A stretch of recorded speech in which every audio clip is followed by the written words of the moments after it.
Xiron awoke in his modest dwelling on Zimra, his heart racing.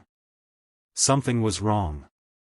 He felt an empty, cold sensation in his chest where his identity crystal was supposed to be. Instinctively, his hand shot to the hollow space beneath his skin. The crystal, the very core of his existence, was gone. Panic set in as he scrambled out of bed and rushed to the mirror. His reflection confirmed his worst fear: the glowing crystal that had been part of him since birth had vanished. Without it, he was incomplete.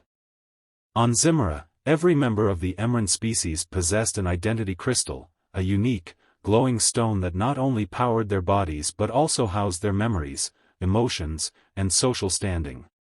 Losing it wasn't just a matter of life or death, it was losing oneself. Xiron's mind raced. How could this have happened?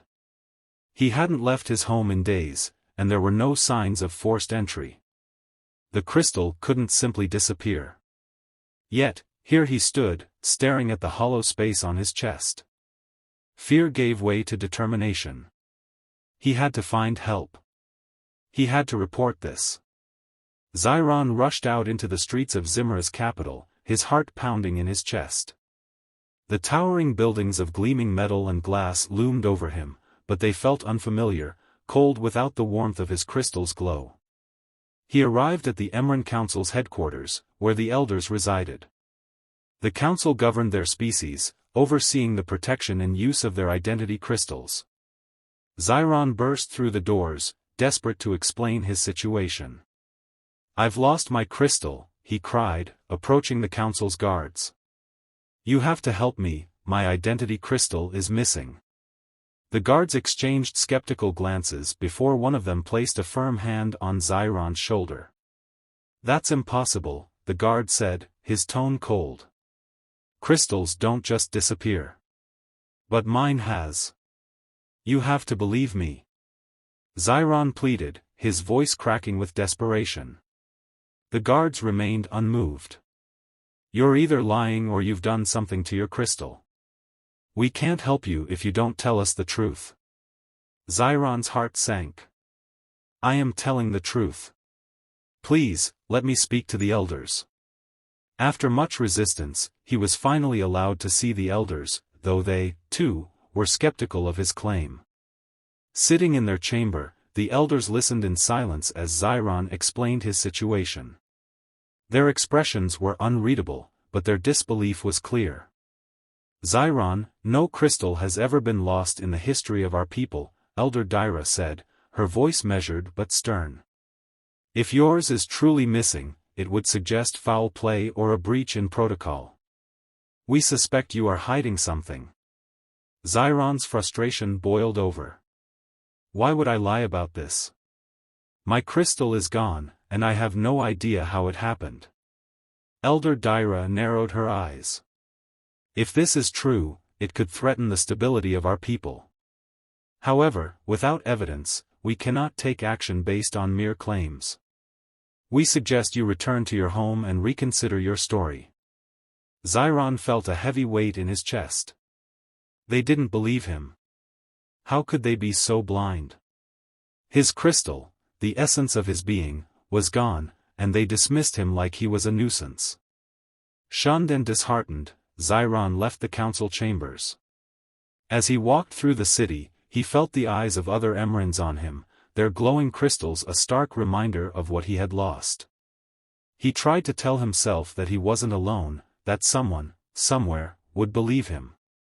But the truth was undeniable: without his crystal, he was no longer truly emerald. He was a shadow, stripped of identity and trust. Days passed, and Xiron wandered aimlessly, trying to figure out what to do next. He visited healers, sages, and even tech specialists, hoping someone could give him answers. But the same response greeted him everywhere: disbelief. Rumors began to spread. Some said he had lost his mind. Others whispered that he had tried to tamper with his crystal and paid the price. Xiron found himself alienated, an outcast in a society that valued its crystals above all else. But deep inside, Xiron knew there was more to this than anyone understood. His crystal hadn't simply vanished. Something, or someone, had taken it. And if he didn't find out who, he might never recover his true self. Xiron clenched his fists, determination setting in. He couldn't rely on the council or anyone else. He had to solve this mystery on his own, no matter what it took. His journey to reclaim his lost identity had only just begun. Xiron wandered the streets of Zimra, his mind a whirlwind of confusion and frustration. Days had passed since his crystal disappeared, and he had gotten nowhere. The council refused to help him, the healers dismissed him as delusional, and the whispers about his supposed madness grew louder. The emptiness in his chest was a constant reminder that he was incomplete, but no one seemed to care. Determined to find answers, Xiron turned to the city's darker corners, the places the council didn't control, where rumors of underground dealings and forbidden knowledge circulated. It was there, in the shadowy alleyways and hidden markets, that Xiron first heard of the Ethereum. The Ethereum, as the rumors went, was a secretive organization that dabbled in dangerous technology and illegal manipulation of identity crystals. They were known to operate in the underworld of Zimra, far from the eyes of the council. Some said they could modify crystals, while others whispered of darker deeds, stealing crystals to sell on the black market. Xiron's heart quickened at the thought. Could they be responsible for his missing crystal? It seemed far-fetched, but it was the only lead he had. Late one night, Xiron ventured into the heart of the underground markets, a place where the lights of Zimra's towering structures didn't reach. The air was thick with the smell of chemicals, and the sounds of hushed deals filled the dimly lit alleys. Xiron moved cautiously, scanning the stalls and faces, looking for anything related to crystals. After hours of searching, Xiron finally spotted a merchant displaying glowing stones on his table. His breath caught in his throat. The stones, though duller than the typical emerald crystals, bore an eerie resemblance to the identity crystals embedded in every emerald's chest. Could one of them be his? He approached the merchant cautiously. "Where did you get those?" he asked, trying to keep his voice steady. The merchant, a squat creature with sharp eyes and greasy skin, looked Xiron up and down. "Why? Interested in buying?" Xiron's pulse raced. "I think one of those belongs to me. My crystal was stolen." The merchant let out a dry laugh. "Stolen? Crystals don't just get stolen, kid. They're taken, by people who know how to use them." Xiron's chest tightened. "Who took it? Where can I find them?" The merchant's eyes narrowed. "You ask too many questions." He reached for something under his table, but before he could move, a figure appeared from the shadows, grabbing Xiron's arm and pulling him away. "Move," a voice hissed, and Xiron found himself being dragged into a nearby alley. Before he could protest, they ducked into a side street, and the figure finally released him. It was a young woman with silver hair and sharp, mechanical eyes that gleamed faintly in the dark. She wore a loose, utilitarian outfit, her every movement precise and calculated. "What were you thinking, asking around like that?" she demanded, her voice low but fierce. "Do you want to get yourself killed?" Xiron blinked, still trying to process what had just happened. Who are you?" "Kale," she replied briskly. "And you're lucky I was watching.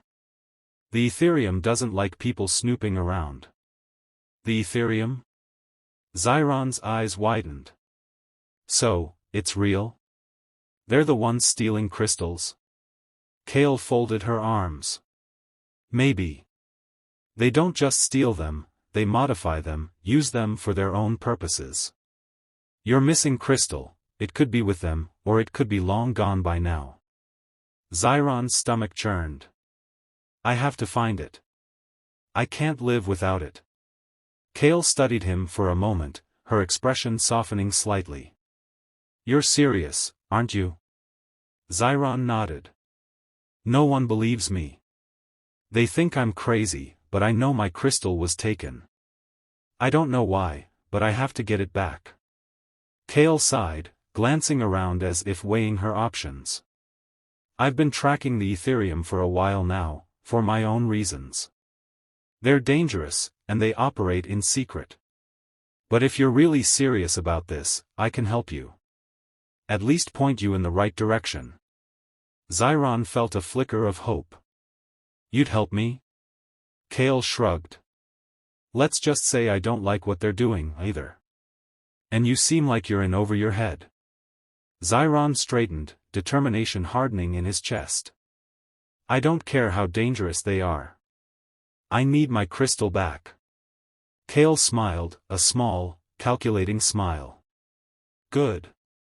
Because this isn't going to be easy. The Ethereum has eyes everywhere, and they're not going to let you just waltz in and take what's yours. Zyron felt a thrill of fear, but also excitement. For the first time since his crystal had disappeared, he wasn't alone. Kale knew the shadows of Zimra better than anyone, and together, they might just have a chance at finding the truth. Where do we start? Zyron asked. Kale's eyes gleamed. We follow the trail of secrets they've left behind. Zyron and Kale's investigation into the Ethereum led them far beyond the city limits of Zimra. Their trail of clues pointed to hidden operations deep within the outer planets, places where law and order were fragile and where the Ethereum could operate unnoticed. Kale, with her knowledge of technology and shady dealings, had already mapped out the next step. They needed a skilled pilot to reach the outer regions undetected. I know just the person, Kale had said. Jax. Jax was a former pilot in the Galactic Alliance, known for his reckless bravery and ability to navigate the most dangerous regions of space. He had a reputation for bending the rules, which had eventually led to his dishonorable discharge from the Alliance. Since then, Jax had made a living smuggling goods and information across the stars, keeping to the edges of the galaxy where the law didn't reach. Kale was confident he could help them, but Zyron wasn't so sure. Can we trust him? Zyron asked as they made their way to the remote spaceport where Jax was rumored to be staying. We don't have much of a choice, Kale replied, her mechanical eyes scanning the horizon. Jax isn't the most dependable, but he's the best at what he does. If anyone can get us where we need to go without being detected, it's him. The spaceport was a rough, dilapidated place, home to a mix of smugglers, traders, and criminals. The air was thick with the smell of fuel and metal, and the constant hum of ships landing and departing filled the space. Zyron followed Kale through the crowded terminals until they reached a small, run-down cantina. Inside, the air was hazy, and the patrons were a mix of alien species, all keeping to themselves. Kale spotted Jax sitting at a table in the corner, nursing a drink. He was tall and lean, with dark hair and sharp features, his eyes constantly scanning the room as if expecting trouble at any moment. His flight jacket was worn, with the emblem of the Galactic Alliance barely visible on the sleeve. Jax, Kale greeted as she approached his table. Long time no see. Jax looked up, his expression unreadable. Kale. Didn't expect to see you out here. What brings you to this part of the galaxy? We need a pilot, Kale said, sitting down across from him. Zyron hesitated for a moment before joining them. Someone who can get us to the outer planets without attracting attention. Jax raised an eyebrow, his eyes flicking to Zyron. And who's this? Zyron, Kale introduced. He's got a bit of a situation. His identity crystal was stolen. Jax leaned back in his chair, crossing his arms. Stolen? Sounds like a personal problem. It's more than that, Kale said, her voice low. We think the Ethereum is involved. At the mention of the Ethereum, Jax's expression shifted. He glanced around the room before leaning in closer. You're serious? Kale nodded. We've been tracking them. They've been stealing identity crystals and modifying them, using them for something bigger. We need to get to the outer planets to follow their trail. Jax was silent for a moment, weighing his options. You know the Ethereum isn't a group to mess with. If they're involved, this isn't just some small-time operation. You're talking about going up against some very powerful people. Zyron leaned forward, his voice steady. I don't care how powerful they are. I need to get my crystal back. And if they're hurting others, we need to stop them. Jack studied Zyron for a long moment before finally speaking. All right. I'll help you. But this won't be cheap, or easy. Kale smirked. Since when has anything been easy for us?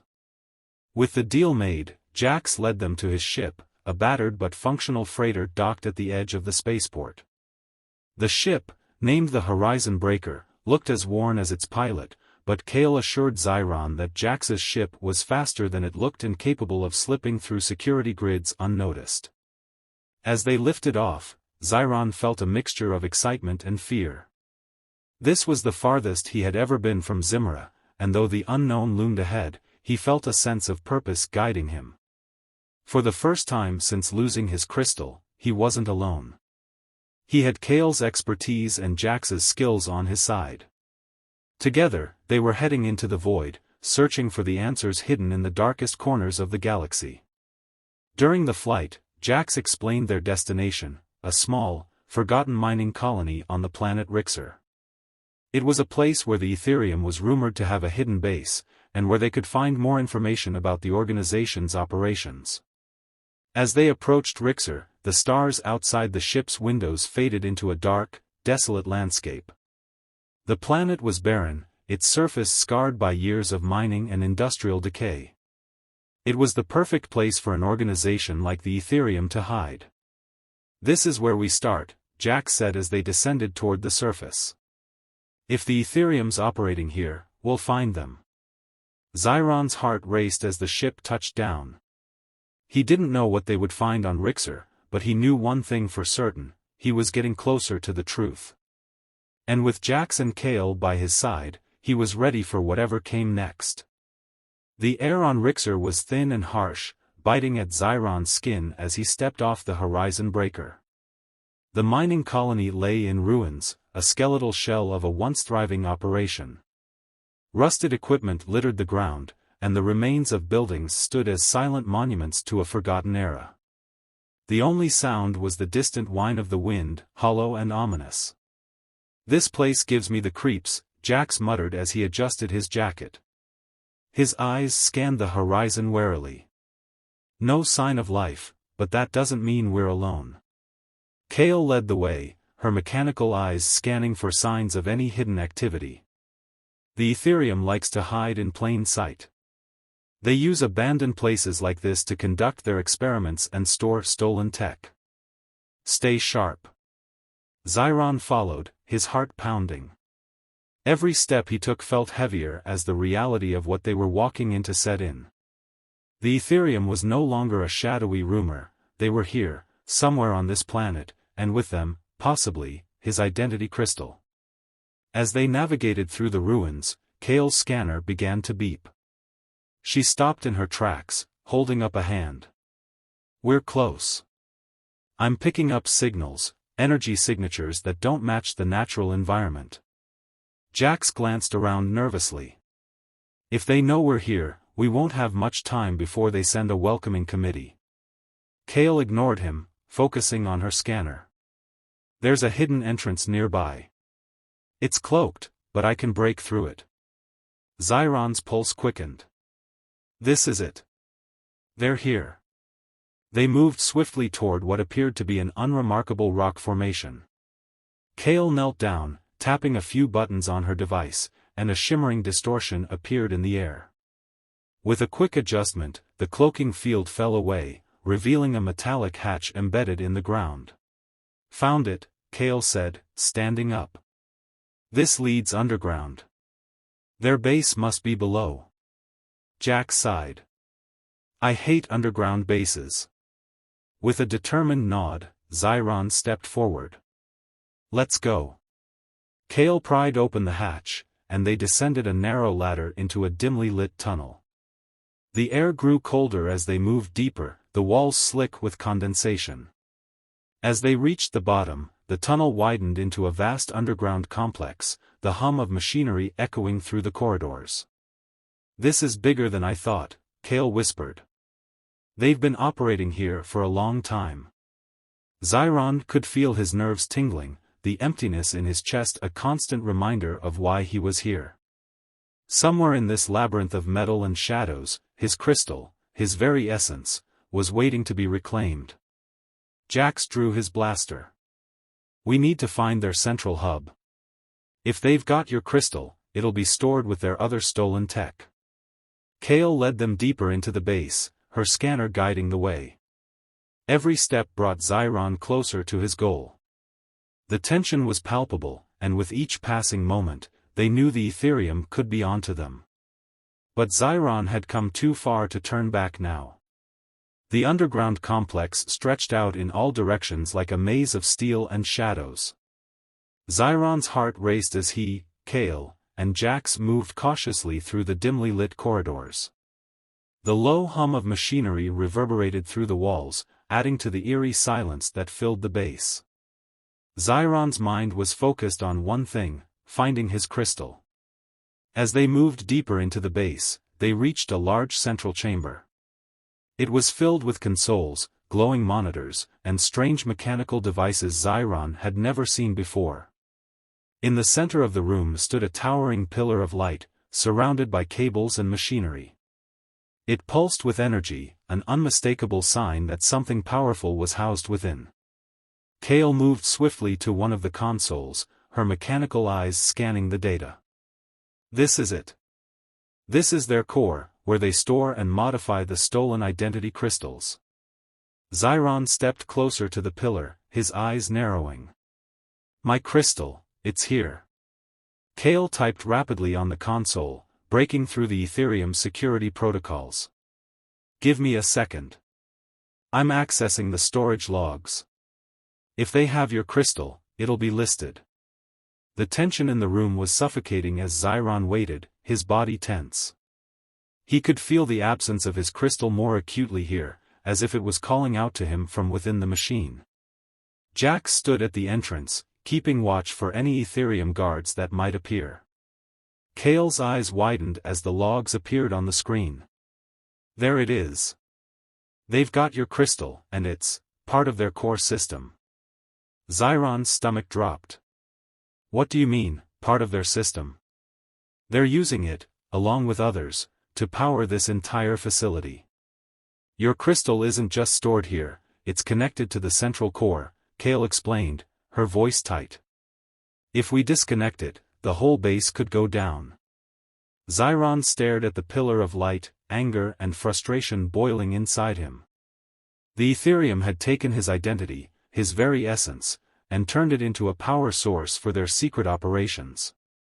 His life, his memories, his emotions were all trapped in that core, fueling something far more sinister than he had ever imagined. "I don't care," Zyron said, his voice steady. "We're getting it back." Kale hesitated. "If we do this, the base will collapse, and we won't have much time to escape." Jax glanced over his shoulder. "We'd better make it quick then. We've got company." The sound of footsteps echoed down the corridor. The Ethereum had found them. Kale nodded. "All right. Let's do this." She worked quickly, bypassing the security systems and isolating Zyron's crystal. The pillar of light flickered as the process began, and Zyron felt a strange sensation, as if a part of him was waking up after being asleep for too long. "Got it!" Kale shouted. "But we've got about 2 minutes before this place comes down." Zyron reached into the core, his hand closing around his crystal. The moment his fingers touched it, a surge of warmth flooded his body, filling the void that had been empty for so long. He gasped, feeling whole once again. "Let's move!" Jax yelled, firing at the approaching guards as they sprinted for the exit. The complex shook as alarms blared, warning of the impending collapse. Zyron, Kale, and Jax raced through the corridors, dodging falling debris in enemy fire. The sound of explosions echoed behind them as the base began to crumble. With seconds to spare, they climbed up the ladder and emerged into the open air, just as the ground beneath them collapsed into a fiery ruin. The horizon breaker was waiting for them, and they quickly boarded as Jax powered up the ship and took off into the sky. As they soared away from the collapsing base, Zyron clutched his crystal, a sense of relief washing over him. He had his identity back, his true self. And now, the Ethereum knew they were not untouchable.